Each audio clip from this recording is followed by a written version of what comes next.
Hello everyone and good morning.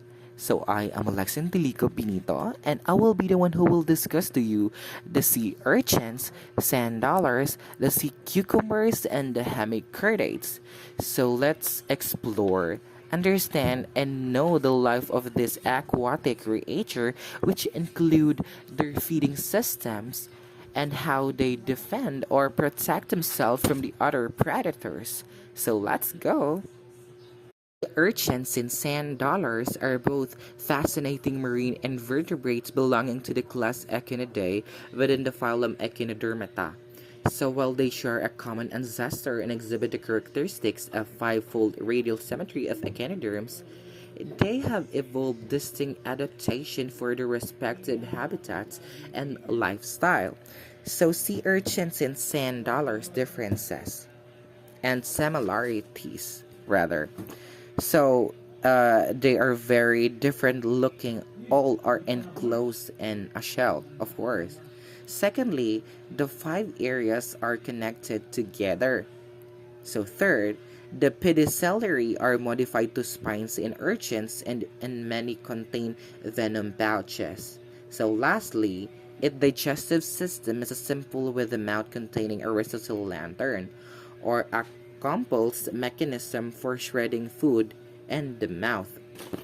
So let's know the sea urchins. So sea urchins are typically round, spiny creature with hard calcium carbonate shells called test. So these spines, which can range from a few centimeters to over 30 centimeters in length. So it serves as a defense mechanism against predators and locomotion. So sea urchins are found in a wide variety of marine environments, so from shallow coastal waters to the deep sea. So they are primarily herbivores, which means they are animals that only consume plants, grazing on algae, but some species are also omnivores, so consuming small invertebrates. So their unique mouth parts known as Aristotle's lanterns consist of five calcium carbonates teeth that grind and scrape food. So yeah, that's for the sea urchins.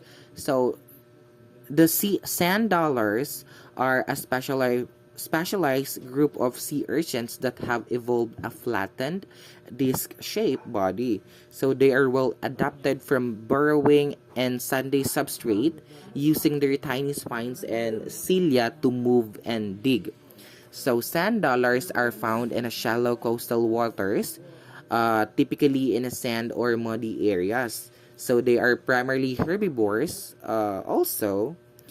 They're feeding on algae, diatoms, and detritus.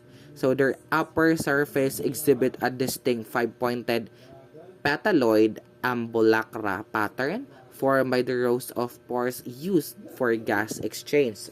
So these are the similarities and differences of the sea urchins and sand dollars. So, ang shape ng sea urchin kasi is globular and spiny, while the sand dollars are flattened and disc-shaped. Yung habitat naman nila is sa sea urchins is diverse from shallow to deep waters. On the other hand, ang sand dollars is shallow coastal water and sandy or muddy.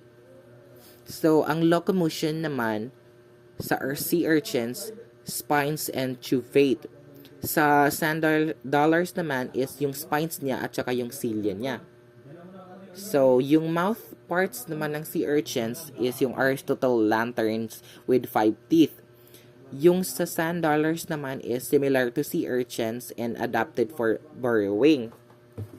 So let's proceed to sea cucumbers. So sea cucumbers are fascinating marine invertebrates belonging to the class of Holothuridae. So within the phylum Echinodermata. So they are often referred to as sea slugs due to their elongated worm-like bodies, but they are actually more closely related to starfish rather, and sea urchins. So sea cucumbers resembles the vegetable which their names come from.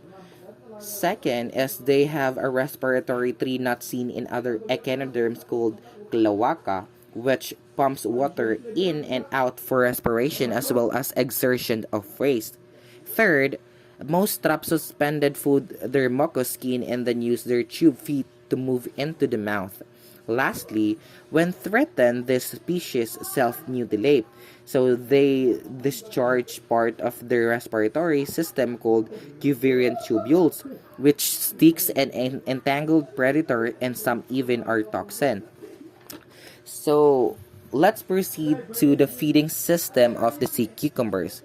So sea cucumbers are primarily the detritivores, meaning they feed on decaying organic matter, including algae, plankton, and sediment. So they use their tentacles to gather food particles and then transport them to their mouth. So some species are suspension feeders using their tentacles to filter and food particles from the water column. So sea cucumbers plays a crucial role in marine ecosystem, especially in seaweed habitats by consuming organic matter and recycling nutrients. So they are found in high densities, contributing to the significantly to the turnover of sediment and health of the benthic ecosystem. So that's all for the sea urchins. So let's proceed to hemichordates. So hemichordates, once thought to be true chordates, so these are the closest non-chordate relatives. So they have gills slits like all chordates. However, their non-notochord or a characteristic that defines vertebrate is not homologous to chordates, so it is just an extension of the mouth. So lastly, all are small worm-like bottom dwellers that typically filter feed. So that's all for my part. So thank you.